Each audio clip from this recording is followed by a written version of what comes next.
code forks. Yeah. It's just like how Bitcoin mining rewards get cut every 4 years.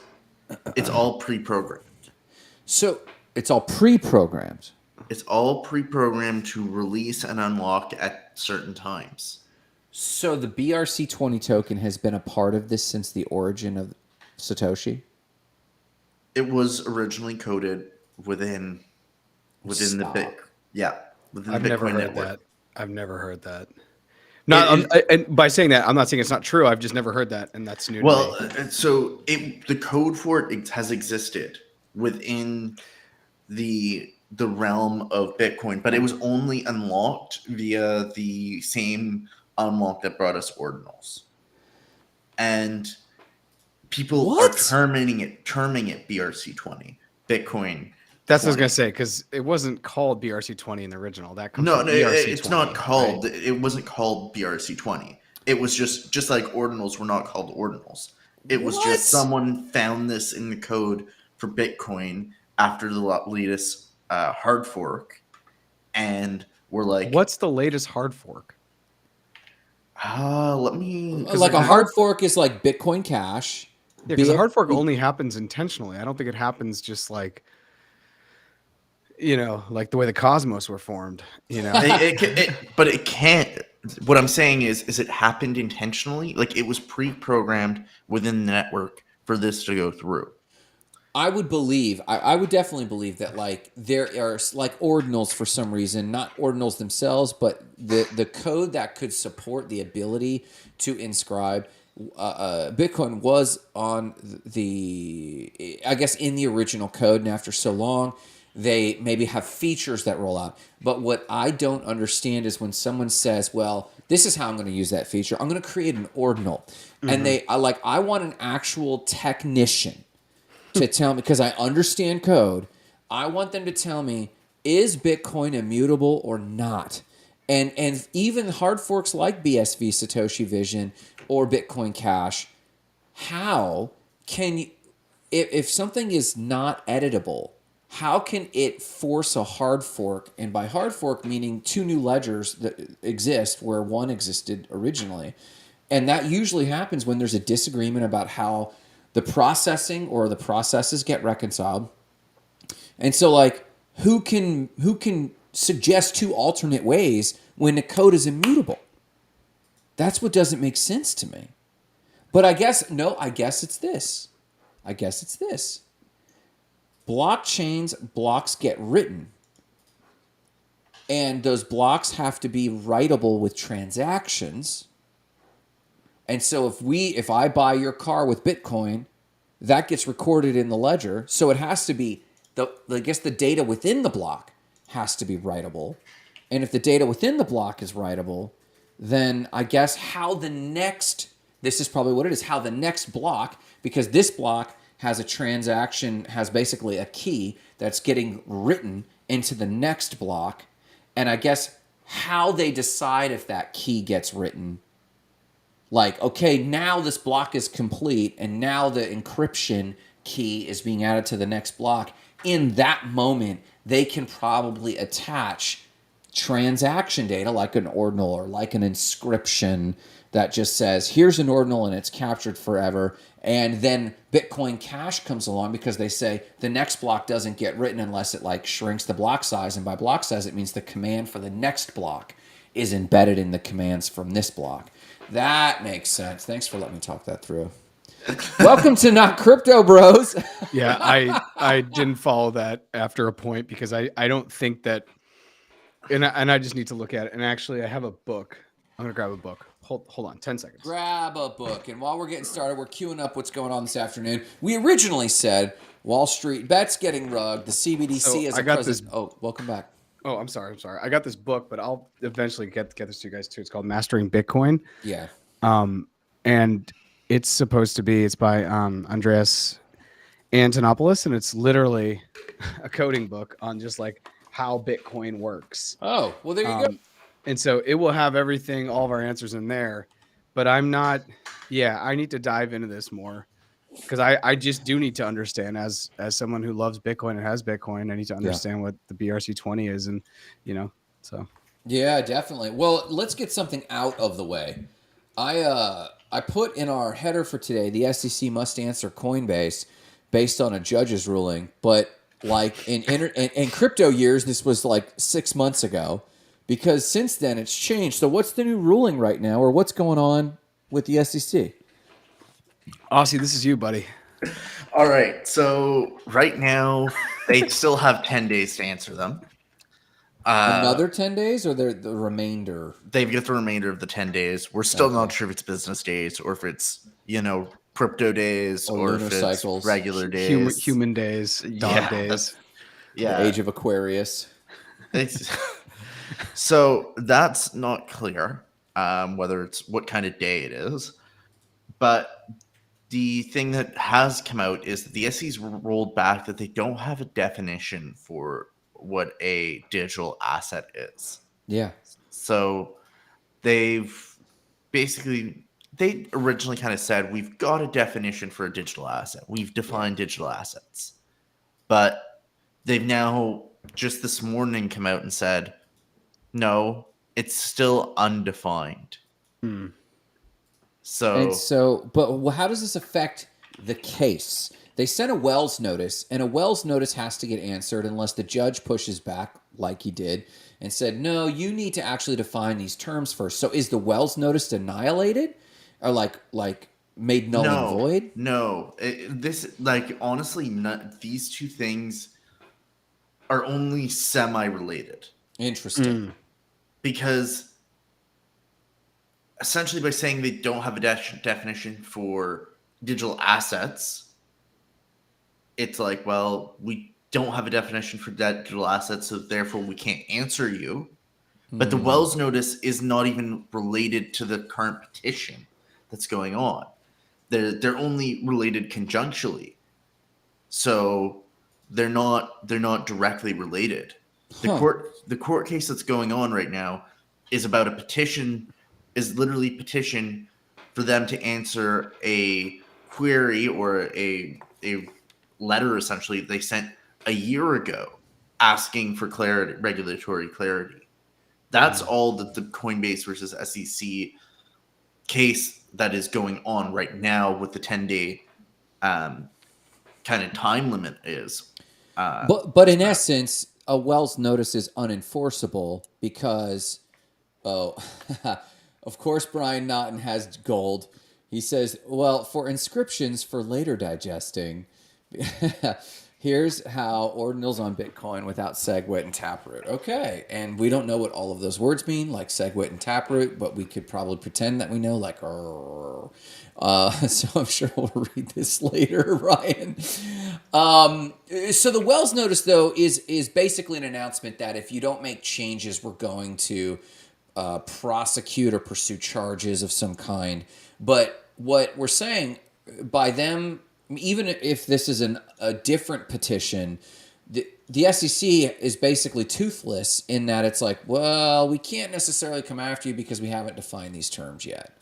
Is that fair? No, because they're going after them for selling non-registered securities. And so they don't have to have digital assets defined to pursue them for selling non-registered securities. But they haven't defined the digital assets as securities. But it doesn't matter if it doesn't matter what the definition of digital asset is if what they consider whatever crypto a non-registered security. And so it's complicated. Yes, it's complicated, Jarrett. I see your face. Well, you guys have both had your TEDx moments, and I felt more lost after. So I want us to continue until I feel more clarity around it. Okay, so Coinbase with the Wells notice, yes, Yeah. that's being pursued by the SEC, is being pursued for selling non-registered securities. Okay. Yes. It does not matter that they're digital assets. It just matters that the SEC can get that one of the cryptocurrencies that they're selling is a non-registered security. That's all they need to stick for their Wells notice to stick. Okay. But my counterpoint was simply that when pressed for a clear definitions, and you're saying of digital assets, I hear that, and in this framework, digital assets is different than unregistered securities, but that would presume that they think they have a clear case that some crypto token is definitively an unregistered security, and my impression is that they don't. Well, it doesn't. That doesn't really matter in terms of why they're saying a digital asset. They're not. They don't have a definition of digital asset. Is because a digital asset is referred to in the July petition from last year. They were asking for regulatory clarity on how digital assets fit the security are seen under securities laws or something along that lines. And so by saying they don't have a definition of digital assets, they can basically dodge Coinbase's petition while not screwing their Wells notice by saying they don't have a definition of what makes cryptos a security or why a particular crypto is a security. And so essentially they found a very smart way to not answer Coinbase while not screwing over all of their other lawsuits they've got going on. Yeah, that was okay. Now I understand it more. So they're able to continue to keep Coinbase's letter to them on the back burner because they haven't decided on what the definition of digital asset is. And then in the most recent Wells notice, that comes down to crypto as a security. They can, okay, I get it. Well, I'm reading this on Coinbase right now. And the summary from March 22nd was, today the SEC gave Coinbase a Wells notice regarding an undefined portion of our listed digital assets. We're back to digital assets. Not yes, but that's Coinbase using using wording. Yeah, that's Coinbase using the words digital assets. Because Coinbase is going to argue that they aren't unregistered securities, so they're better off arguing and just calling them digital assets. When they talk about it, so the actual well notice used the term unregistered securities. Interesting. Okay, I'll have to actually read that text later. So the answer to those watching is we have no idea. So the answer to the question is Grant's confused himself. Jarrett thinks he understands my 10x. Well, I understood the second time you talked about it because this is just legal. I mean, they're both using the law to their advantage, and it's kind of leaving them both at a stalemate where you have an immovable object hitting an unstoppable force. And I think they'll kick this down the curb, and we're not going to have any clarity in 10 days because they're going to just get out of it.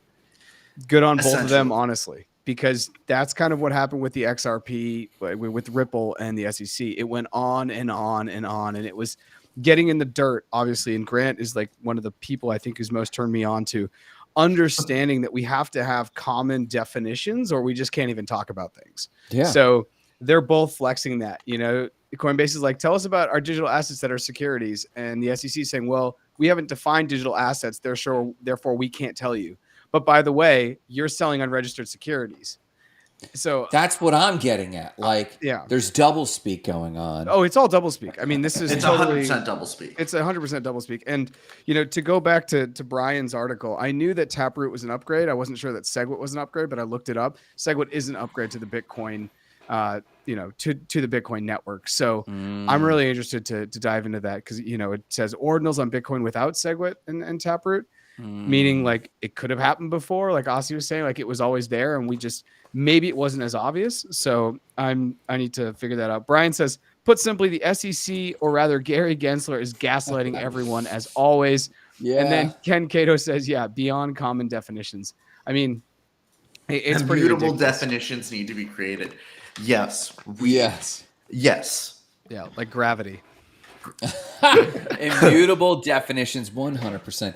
And I think Biden has the answer right? Like, so God. You know, actually, I have a question for Aussie because okay. Before we get over there, okay, go ahead. before you get to that.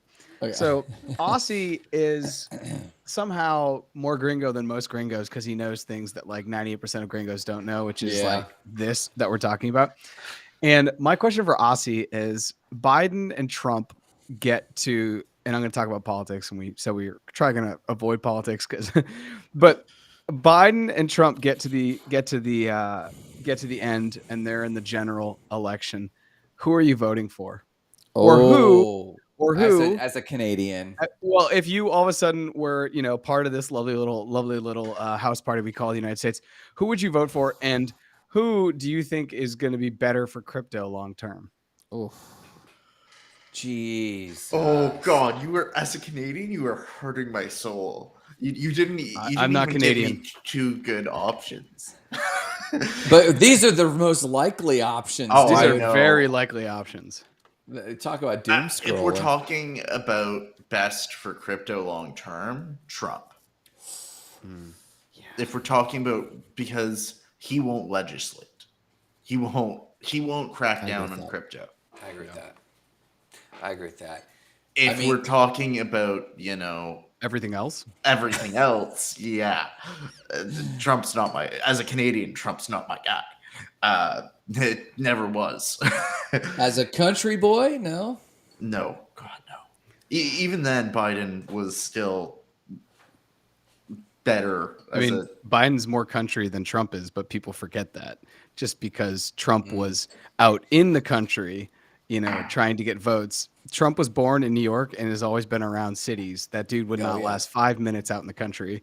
Oh, yeah. Biden is from like Podunk, Pennsylvania. So Yeah.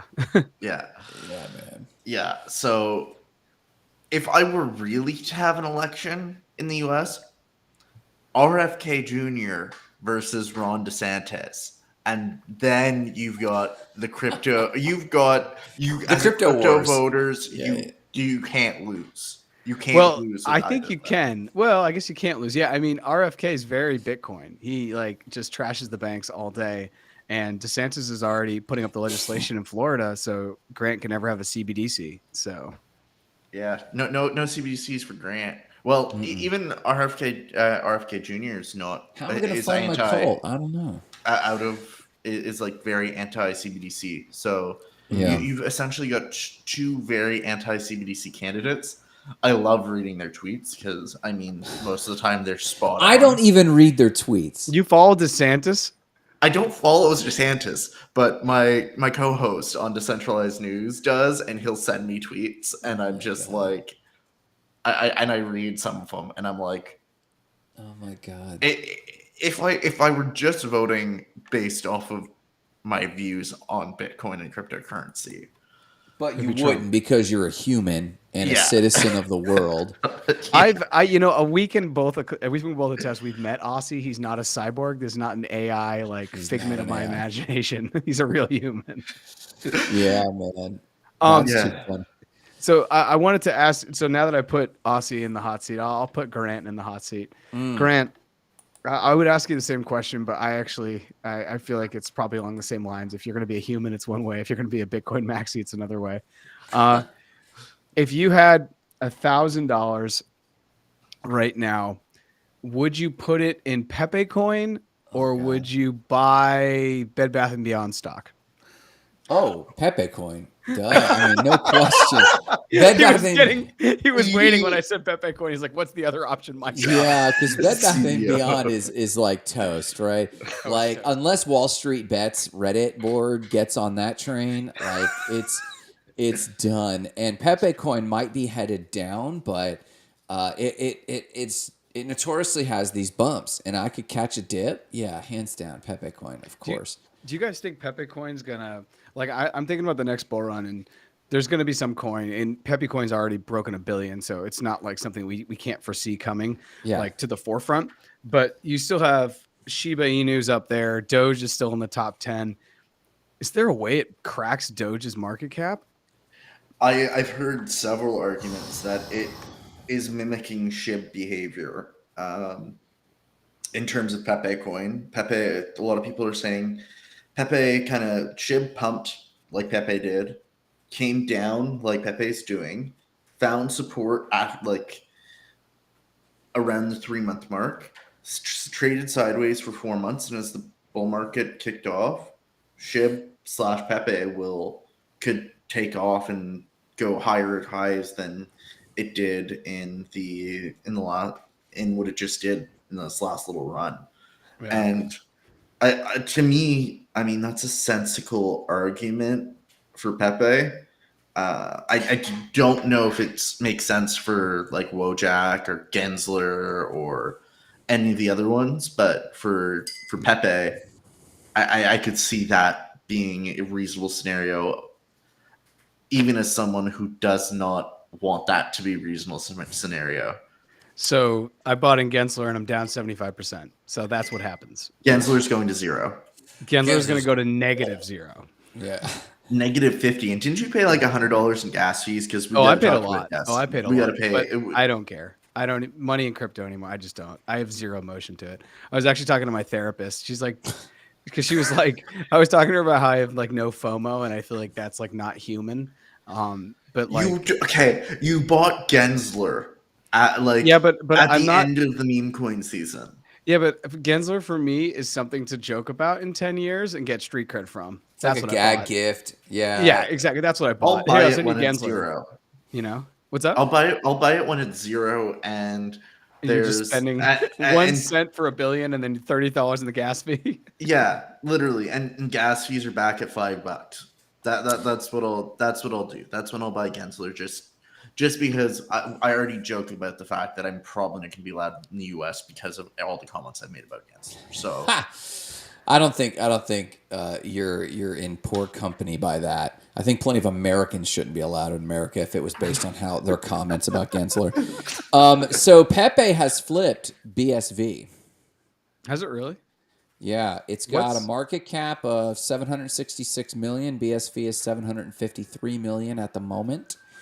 And then technically, I've never heard of Pax Dollar. It looks like that's supposed to be a stable coin. I'm not sure through who. Yep. Paxos. Through Paxos. So it's flipped them at 754 million. And then George jumps in and says, prediction, as a bull market emerges, high likelihood Pepe rises. Holders of BTC, ETH, Doge, and SHIB will likely shift money to Pepe for a faster return, and new entrants into crypto will come into space. When are we expecting? Like, how long are we expecting this dip to go? What kind of dip we're looking at right now? Are we just talking about Pepe? No, I mean, right now the market's down in general. I'm looking for a slow bleed into the end of the summer. Do we say the market's down? I mean, Bitcoin. What, we're 27.5 right now? 28. I got 28 on mine, but I mean, obviously, I guess yesterday I lost 5%, but it looks like it's flattened off today. Yeah. Okay. Yeah. Okay. Yeah, because the thing for me is crypto has 10% dips and pumps every day, and that's normal. So I don't, unless it's cracking 20%, I don't even think about it. It's just kind of like that's where it lives. That's the volatility. Yeah, I'm not really like this. I don't think we're making new lows. I was actually on a Twitter space with Benjamin Cowan and a few other people earlier, just before the show, and I mean we're mimicking standard pre-halving year behavior. We're mimicking the weird May blast off. We always have weird stuff in May. UST last year, we had meme. It was a meme. I forget whatever. There was something they were talking about, some other season in 2019. Like every May is always a little bit weird. There's always some mania in May, and then we enter the summer lull from June through August, sometimes into September. And I'm kind of expecting the same thing. I wouldn't be surprised if alts continue to bleed through the summer. Bitcoin could come to go form a higher low, probably often it double bottoms, but maybe we just look at a higher low. So maybe we don't go to 15,000, but maybe we go. I could see us retesting like 19 or 20, kind of that region over the summer, and And then we kind of usually finish the year somewhere around 150% up, which would be from year open. So that would put us somewhere around 40. Yeah, somewhere around 40, which is where my mind is sitting for this year. And I just opened up and I don't know if I can share a screen, share a tab. Okay, I'm gonna try to share this. We'll see how this goes. So I just opened up Coin Market Cap and I went to Bitcoin and I put in a year. And if you look, last June, it was at 30.27. You can see that over here in the left hand. Yeah. And then we're all the way over here, somewhere around 30. It's like hit 32. It's come down to 27. It just bounced around 28, since to 29. So really, if you closed your eyes for an entire calendar year, nothing has happened. But at the same time, you see this huge gully, right? Where we got all the way down to 15 and 16 and everyone was, getting a little bit more bearish. I'm interested to see what happens at the next Fed meeting. I don't believe that they're going to, what's the words I'm looking for? I don't believe that they're going to raise rates. I think that they just may say we're going to keep the rates the way they are. We've said for a while on this show that, and Jerome Powell said this in 2022, he's not going to lower rates till 2024. But I don't know. If Bitcoin finishes over 40 at the end of this year, it's just going to melt faces. It's just going to melt faces by 2025. Like, it's going to be scary. Absolutely. This is the depths of the bull market. Last bull market went 20x. It went from around 3,000 all the way up to 20,000. So if you do 20x from 40, that's ridiculous. Now, I don't think it's going to do that. But even if you take 5x and you do a quarter of that, that still gets you to 200,000. And I'm not even sure there. If it does 3x, you still easily crack 100. So I don't know. I'm still 140 is the number I'm looking at. 140 is for Bitcoin at the top of the next bull market. It mirrors, considering decreasing rates of return on Bitcoin over time, based on kind of standard pullback, like the standard pullback ratio versus where we bounce from the bottom. 140,000 is essentially the number that I'm looking at for the top of the bull Interesting. market. Interesting. So if you were a whole coiner, you would be up if you bought at the bottom of the bear market. 400%? Yeah, something around there. No, 500%. Interesting. You'd be up way more than that. You'd be up around 700%. It got down to 16,000. So if you bought then, it would be about 7.5, so 7,500%. Wow. 750%, excuse me. Yeah. 7.5. Which is about standard. That's right now. That's about the standard 5-year average for Bitcoin. And let's talk about Brian's, and then I actually want to talk about also a conversation that Grant and I were having on Instagram about a video we saw of Frank D. Gods. Because it Do you builds guys have into conversations on Instagram? You guys, like, I don't even open Instagram. Like, or is it sorry? Is I guess we're Instagram boomers. becoming the place where old I guess people we're hang boomers. out? Sorry, Austin. Yeah. I'll see you on Snapchat. Yeah. So it says, today's the anniversary of Do Kwon's deploying more capital, steady lads tweet. And I just remember last spring was a very fun time. When I say fun, I mean not, because Do Kwon exploded. And Grant and I were on the phone. I was walking through the airport and we just kept refreshing and being like, no way. And were we really? Do you remember this? We were just watching Luna just tank. It was insane. I actually made money on the Luna tank. Did you bet against it? Really? No, I played with the the conversion. You know how you could convert Luna to UST. Well, I gamed it. I timed it perfectly. I had a bunch of UST in Anchor, converted it to Luna. Brought the Luna on exchange. Luna pumped. I exited for more money than I had in Anchor at the time. What? I was all about Anchor, and then it just like went nowhere. It's things like Anchor and Luna and just other things that I would like to say people. Okay, I would hope that people stay away from or are more cautious about in the next bull run. Basically, anything that's offering more than 5 to 6% annually. Yes.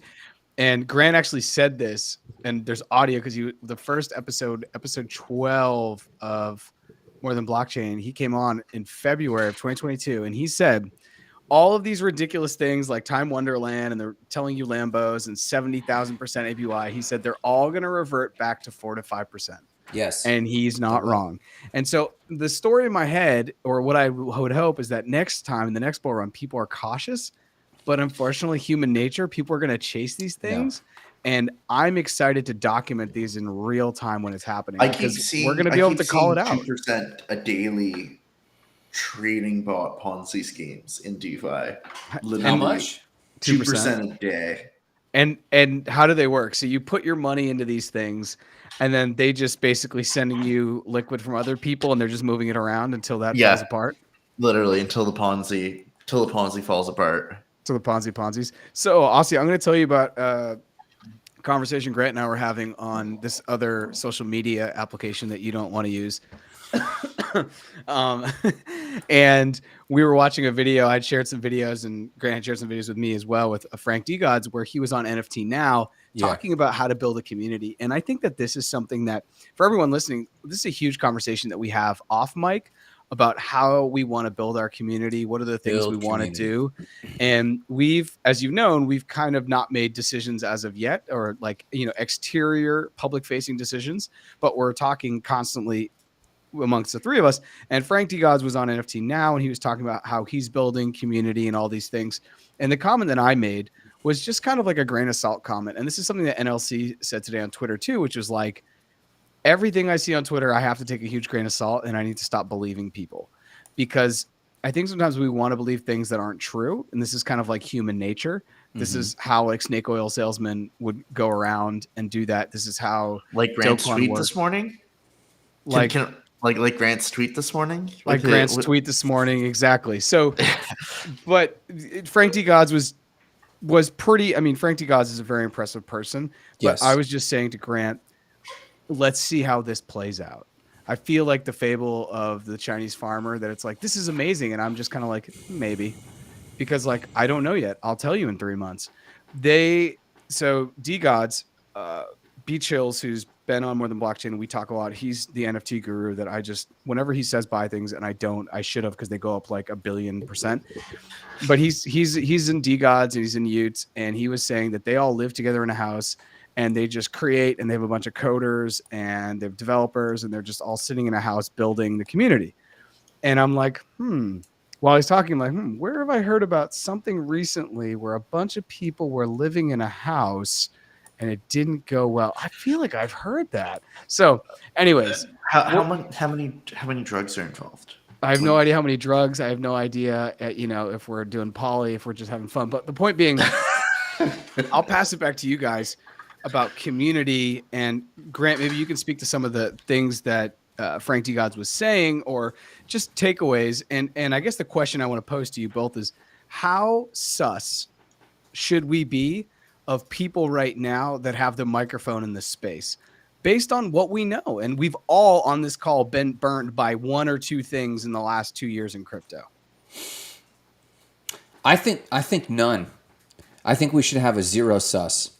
And here's why. For people who have the mic, there is a bias. There's a bias against people with charisma going on right now. There's a bias against outgoing, extroverted leadership and vision that I will personally continue my entire life to stand against, or to try to turn the narrative around because of this. In my interview with Art Malkov yesterday, he said a lot of really profound things. It's a worthwhile listen. Fantastic interview. Fantastic primarily because of Art's passion. We hung up the live and he still talked to me for like half an hour just about marketing. And I said to him on air, but also off air, like, you really love this. He said, I love this because there's so many charlatans in the space. And as a marketer, I think it's my duty and my job to message loudly the legitimacy of this space. And along those lines, his complaint, like his startup, I've got the link here somewhere, but his startup is all about influencer marketing within Web3, mainly because of the charlatans. You don't fight charlatans with naysaying. You don't fight charlatans with being sus. You don't fight charlatans with saying, let me make a rule. If you look like SBF and if you sound extroverted, you're probably going to steal. No, that's the wrong lesson. I think the real lesson is I'm educating my ear, and I have a protocol that says, hey, I always do my homework, but that sounds good. I think we need to say yes more, but to legit projects. So by proxy, I think we need to encourage people to grab the mic and be charismatic and be vision casting myself, not just in Web3, but I see this all over. I see this in the new generation of employees. If you come out and start casting vision at all, we used to say, hey, we're a family here. And Gary Vee still says this. These people are like my family. And he's got a good, relatively good reputation amongst his employees and even generally among his ex-employees, though not wholesale. But a lot of times there's this story loop that goes on with incoming generations, and it's like red flag of a hiring manager who says we're like a family here. A red flag, like, what do you want as incoming employees? You either want to feel like you belong and us to at least attempt to make you feel like you belong, or you want to be nihilistic or pessimistic that in using this, it's a red flag that I'm manipulating you. And it's like you can't win for losing. Dariel says, good morning, Dariel, wherever you're at, that it's morning. So for me, I personally, if I could grab a mic and say, you just need to have a default that says, man, that would be so cool if what you're saying is real. Let me do my homework, but I'm excited. Thanks for that. And let's do our homework. Let's make sure the team is doxxed. Go ahead, Aussie. Yeah, okay. I agree with certain parts of it. I also disagree with parts of it. Okay. You're definitely not going to fight naysayers with and charlatans with naysayers. Absolutely. Mm-hmm. But good Lord, is Twitter filled with bunch of people that are lying absolutely through their teeth. The number of people on Twitter that are like, oh, I own 12 Bored Ape Yacht Clubs and 20 D-Gods and yada yada yada, and all they do is copy past stuff, and then, hey, I'm launching a free Discord with my gem calls. But that's not charismatic leadership. Yeah. Well, but it's not charismatic. Twitter. But I'm saying I don't know if there's necessarily something against charismatic leadership. I think there is. I think there is. I think Grant's hit on it. Yeah, I think there is. Because I want to cut in, Aussie. I want to offer you this story. I'm not sure if you've heard it before, but this is Grant's story, so I'm going to tell it. Oh, it's mine. And Grant can correct me, but Grant was meeting with some people in a public place, and he was Grant in all of his splendor. He's very charismatic. He's very articulate. Grant is one of the people that has come on my podcast that I rarely have to edit because he has zero ums. He knows what he wants to say and he says it. And the story goes, as I remember, Grant, you can correct me. Grant's in his flow and he's talking, he's doing all this stuff, and he's, his hands are waving or whatever. And some guy comes over and he says, hey man, what you selling? And Grant's like, I'm not selling. We're just talking. We're talking about a business we're trying to get going. The point being that this gentleman thought that Grant was trying to sell something just because his attitude was heightened. His passion was high. His desire was clear. And I do think we live in a world where if you have those things, people just assume you're selling snake oil. And I think that that's what Grant's talking about. Not to take away what you're talking about on Twitter, because I think both things are true, but talking about this knee-jerk reaction we have maybe for people that bring that type of energy, which I think is unfortunate. I think that might be true. Like if we're not looking just at crypto, but when I'm looking at crypto, I'm looking at Twitter and I'm looking at Discord, and I'm seeing there's a lot more people selling snake oil than people that are, and it's more people just not like, why do I listen to this random person on Twitter? Yeah. Like, I do validate that. Like, by the way, there's a lot of snake oil. There's a lot of shilling. But the funny thing that proves, these are the things that prove my point about charismatic or charisma. You project, and most everyone does, that if they get a Schiller hyping Pepe coin, or like my sarcastic tweet this morning, they put a voice in their head. And the voice is that the person is charismatically hyping this thing. But the truth is that they're formulaic in their hype and their shilling. They could be a complete introvert. We met Ashley Decan. And Ashley Decan in person was not the extroverted, loudmouth, sarcastic, quick-witted gal that she projects in her tweets. She was kind. She was nice. She might be fun. But like her tweets come out and you read them and you think, oh, she's so snappy. And it's like, no, she was kind. She was friendly. She was willing to take a photo with us. But she wasn't this loudmouth, charismatic person shilling anything, you know? So, like, my point, though, is we read tweets and we read crypto Twitter, especially, and we see, oh, my God, we're getting shilled the next meme coin, and we're projecting that this person is like me. And it's like, well, no, they're not. They're not necessarily. See, I don't necessarily think that. Like, I often, like, I can be pretty charismatic and pretty outgoing. Like, when I'm selling something, I can sell something pretty well. But yeah, I mean, I guess if we look at real interactions, yeah, charismatic people may be getting a bad rap right now. And there is a bundling that goes on. For example, you gave us the offers earlier, Jarrett, of, hey guys, hypothetically between Biden and Trump, what do you got? If you listen to these people talk, they're charismatic, but they're speaking nonsense. Like literally, it's word salad from all parties, right? And you're like, what is going on? And so, but we project that they're this prototypical con man. Like whoever, if you don't like the particular candidate and you're sitting on the other side of the aisle, you listen to the candidate like, oh my God, what a con man. And you think, but what you're bundling is neither of them are actually articulate. When you come across an articulate person, they're in the same bucket unconsciously. And I'm not saying like, oh, like this is the Grant's getting profile and he's being a victim about this. No, I'm noticing that we are becoming resistant to leadership and influence as a species, as a people, and I think that is a critical issue. I think it's a critical issue because not all people are leaders. Not all people, we have this idea brewing from Web3 that everyone is their own autonomous being. We all need to build our own unique brands. Not all three of us were made the same way to build our own brands.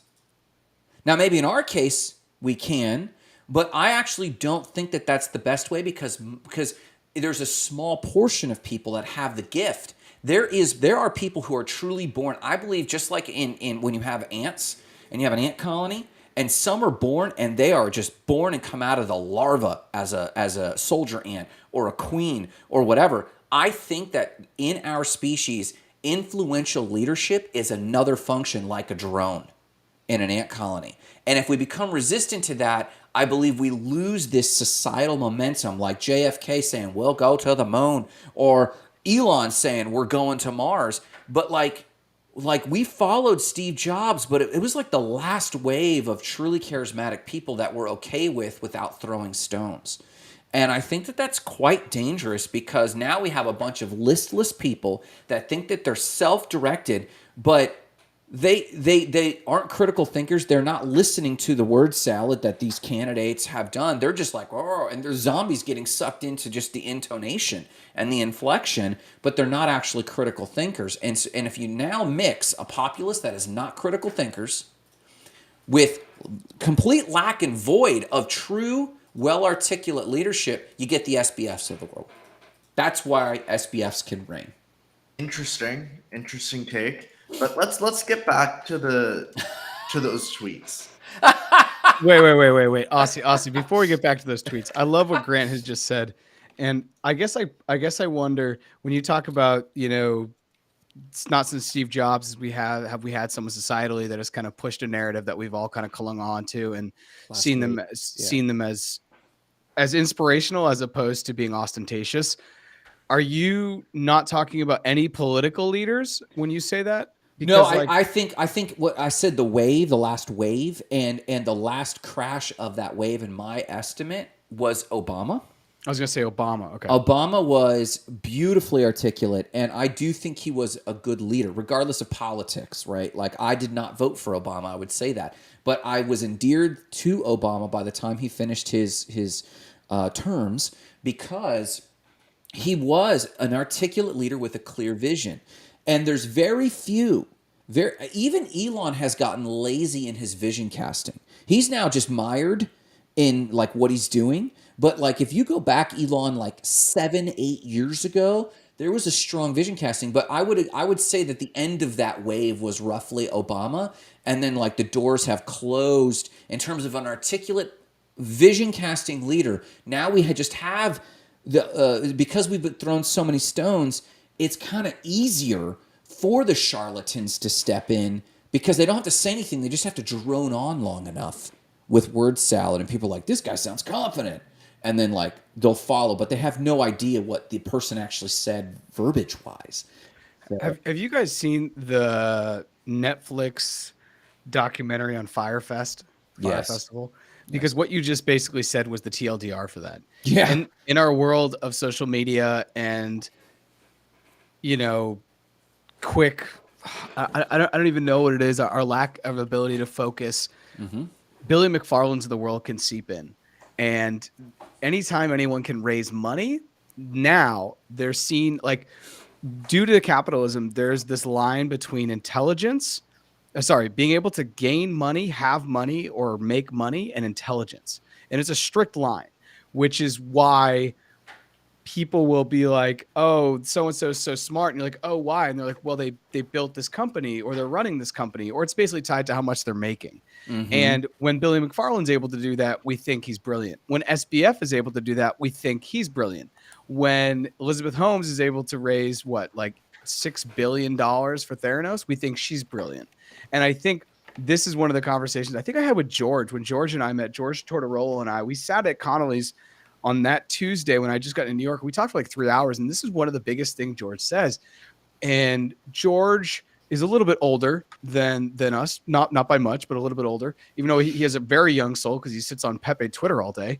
And he said something like that I thought was really great. He's like, we're having this crisis, especially in crypto right now, where you have all these kids, all these people, and they could be grown adults, but they're acting like kids. They're being immature with their money. Yeah. And when they all of a sudden have $200 million, $300 million, even $10 million, they now think that they're the smartest person in the room because that is how our society is built, right? The Enron documentary, easy there in the ageism. George, I love you, please. Yeah. And the Enron documentary was called the smartest guys in the room, as a joke, as a call out to, just because they had all this money, they thought they were the smartest in the room. Lo and behold, they were the emperor with the new clothes. And I just, going back to Frank D. Gods, I do not think he's a charlatan. I do not think he's an emperor in the new clothes. But I worry, when I think about Frank D. Gods, I worry that for things outside of his direct control, the market, regulations, the Fed, Jerome Powell, his NFT community could be affected. And there's too many people in NFT communities, and people can get mad if they want, that are there for the money. Sure. That's it. Full stop. 90% of people. So when the thing goes down, I am just going to be, I already feel for Frankie Gods because I think what he's trying to do is right. And I think he's going about it the right way. I just know if it goes down, he's going to go from what we're talking about, a visionary, inspirational leader, to a charismatic charlatan. Yeah. And that to me sucks about the space. That sucks about the space. And George, I feel so bad. I'm glad you're watching. I don't mean anything. Also, if you ever meet George, he looks like 15 years younger. So than any of us. Yeah, whatever he's eating, I need to know. Okay. Two quick points on this. Alexander Enzer of My Crypto Advisor, for those who might not recall, Jackie Roach was on our show, her partner for My Crypto Advisor, posted today, what is the proper valuation of a digital asset sector? Pepe increased 3,400 in the past 30 days and ranked 57 by market cap in a sector currently valued at 115. This meme coin is valued higher than tokens from layer 1 networks such as Flare and Sui, which features financial and gaming applications with real value. Additionally, Pepe is valued higher than tokens from L2 networks with active user bases such as Optimism, Immutable X, which leverages Ethereum blockchain and ecosystem. And I jumped in and I said, I teeter between the possibility of validating these digital assets, we really should have a method, versus acknowledging that nearly all markets and valuations, though based on logical grounds, are largely sentimental.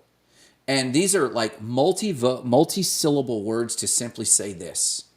Animal nature reigns. Animal nature reigns. Valuations, if you track down the job numbers, well, why do the job numbers affect anything? Well, because it implies this. What does that mean, though? What impact is that? Well, it means employers are more confident. You've just made the leap from evaluation to human nature. And it's just a highly structured, highly rational, highly logical way to explain humans are economic, first and foremost, and full stop, not because we're capitalist, but because we're resource driven from our earliest days. And if we think being part of Frank D. Gods and Utes is going to get us some societal value in that resource game, I get more status with the ladies, or I got a good investment as an NFT, like whatever's going on in your head, it's going to be emotional and it's going to drive that thing. And the unfortunate thing is, I think you're totally right. If the market tanks, they're going to blame Frank D. Gods for not being a good community manager, for dropping the ball, for not creating more utility or value, and they're going to throw stones. Meanwhile, they should have thrown stones at themselves because they have a shifting measuring stick by which they're measuring their own actions. And if we could just admit, we are here for the money. We just hope that we have better intents with what we're going to do with the resources, the status, whatever it is. But I think we need to be more integrated with the fact that, oh, the people are only in this NFT community for money. What the hell else do you think they're there for? Oh, yeah. I mean, I don't judge them because I think there's a huge section of the population they're driven by resources. They're driven by a wish to get ahead. And whether that's NFTs, whether that's flipping penny stocks, whether that's real estate, that's what everyone's doing. That's all they're trying to do. And the real question is, wait, I agree with that. What else are they there for? Community. I think why do people gravitate towards community in general? Forget crypto even. Why do we continue to regather in communities? Because we're trying to find people that are like us. Why? Or fit into a box, because we want to essentially have often to like bounce ideas off of, to feel like we can increase the amount of energy or the potential output of the energy that we put in. You just used an economic term. Oh, absolutely. Output. Output. Oh, I know. I used output on purpose because I knew that was what you were looking for. I was watching your face, and I knew you were waiting for that word. Well, what were you saying, Jarrett? No, I was going to say, it goes back to what you're saying about resources. We know that if we come together and do something, it's going to be better. If we all did our own live shows about crypto, it wouldn't be as great. But when the three of us come together, we do a live show. It's also just like, if you're going through YouTube, for example, and you see somebody who's live, you're like, if you see 7 people on a screen, you're like, oh, I got to know what this is. What's going on here? Yeah. What are they all talking about? And I want to call it Owen Healy's comedy says, agree with too much money in the space. True story. I once at a project, tell him we raised all this money. All we have to do now is build the technology. That literally sounds like a fortune cookie from like, I don't know. People will read like, sum up 2023 and the zombie year that it was. It was like there was some money, but once people had it, then they actually had to like put up or shut up. And then that's when things fall apart. There's safety in numbers. And Art even said this in the interview, in our interview yesterday, reflecting on this very, very topic that in the end, like all the marketing and all the world, you're really just dealing with messy humans that are trying to feel stable and secure. And whether we're dealing in puka shells or salt or community status, or there's a sense of safety in that space, and it's legit. And I don't want to diminish it, but we are so quick that, as I always used to say, I love capitalism. I really do. And I love it as a social science. But I heard this quote once and I loved it. He said, you know what happens when we start dealing with money as cold, hard cash?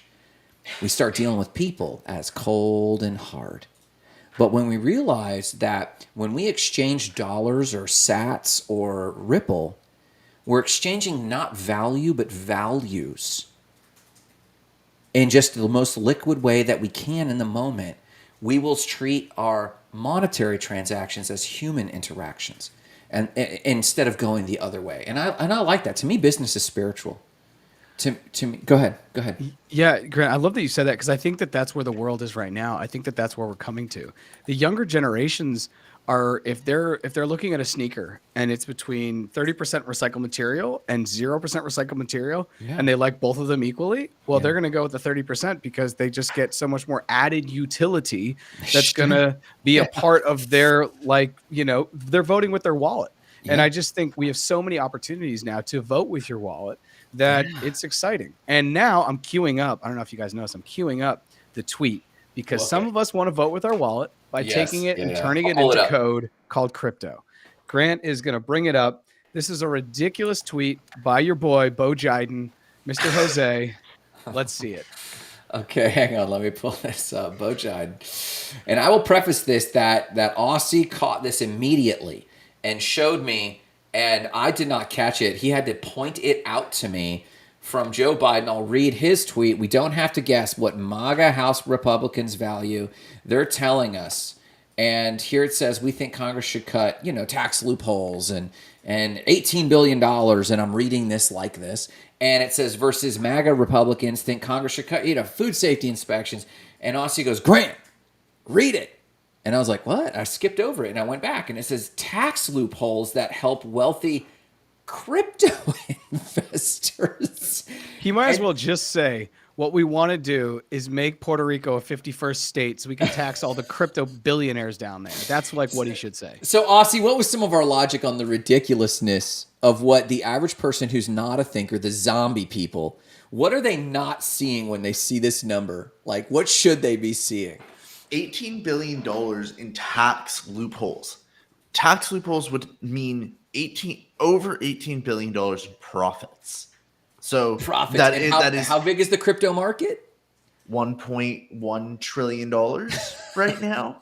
So this is 1%, less than 1% of the overall crypto market. About 1%. But you're talking about 18 billion in profits.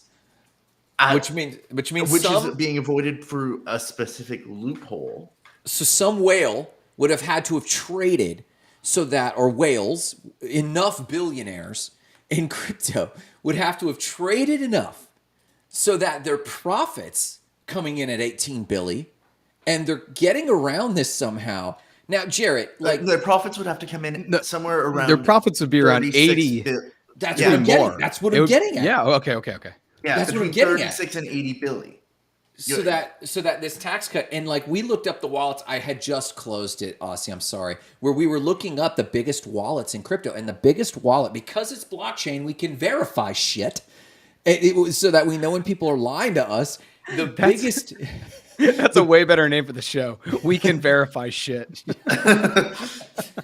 It's $6 billion, just over $6,820,000,000. And that's value, not necessarily. That's value, not profit. So, folks, do not be fooled by this number. They literally had this graphic made, and then they said, what's our agenda? And they said, well, we're trying to knock crypto down, so let's just stick an adjective in front of the word investors and call it crypto. Few will see it. Those who unconsciously see it will program them a little bit. This is a nutty thing. Go ahead, Jared. It's a worry that we build our brands using Canva and the US government builds their brands using Canva. That's all I'm going to say. This is a Canva template. That is a Canva template. I'm going to make that later. I should do a video. The US government is so broke. You should do a spoof. They're doing. You should do a spoof. Someone's intern is using, Joe Biden's intern is making their images on Canva, just like everybody else. You need to switch your spoof. Your parody needs to say, we think we should cut Congress by, and then we think we should cut MAGA Republicans by, and then actually call out, invert the whole thing as a parody. All right, boys, give us some shout outs. I'm going to start today. I'm going to shout out to all the awesome relationships that I feel like I am personally still reaping the benefits of NFT NYC, not because of NFT NYC, but because of congregating with your tribe and meeting with people, having deep conversations with them, and then pursuing those relationships afterward. I have built fast friends. We're DMing in Twitter with people making inside jokes that we carry like running gags. Like it's a level of quality in the meta layer that I haven't had because of the internet in a long time. So my shout out is to the Lindsay Posses, the May Maboobs, the NLCs of the world, who our relationships have bridged to LinkedIn and Instagram. Yes, NLC, a young blood, is in Instagram. Obviously, Jackie Roach and the impact she's had, her partner Rachel for the Alpha Girl drop, and on and on and on. My shout out is to that whole tribe and the future tribe we have yet to build when we talk about permissionless. That's what I got. Aussie, what do you got? I'm gonna shout out. You know what? I'm gonna shout out the great meme that Grant made this morning. That really lit up my morning. I'm sorry, Grant, but I was friggin' that killed me this morning. And I'm gonna also shout Brian because that his little link drop right at the start validated what I was saying to you, bozos. So I'm going to thank Brian for backing me up today. Okay. You both. Jesus Christ. I want to shout out George Tortorolo, who he and I had a moment at NFT NYC because we were just talking about what we were eating, and George doesn't eat fruit. So I texted him after I made these ageist comments and said, maybe I should stop eating fruit. And so maybe that's the key to looking young at any age. That's my shout out to George and everyone else from the community. I think we're going to go live on Fridays. So we're going to try watching this. We're going to do Friday in the morning, 9:45 ish, 9:30 ish Eastern time. So catch us wherever you are. Always here on Tuesdays at 3:30. We are going to probably concrete the Friday time a little bit more, and we'll have that out for you. But find us on Twitter, YouTube, and LinkedIn at Not Crypto Bros, and we will see everyone on Friday. So stay tuned.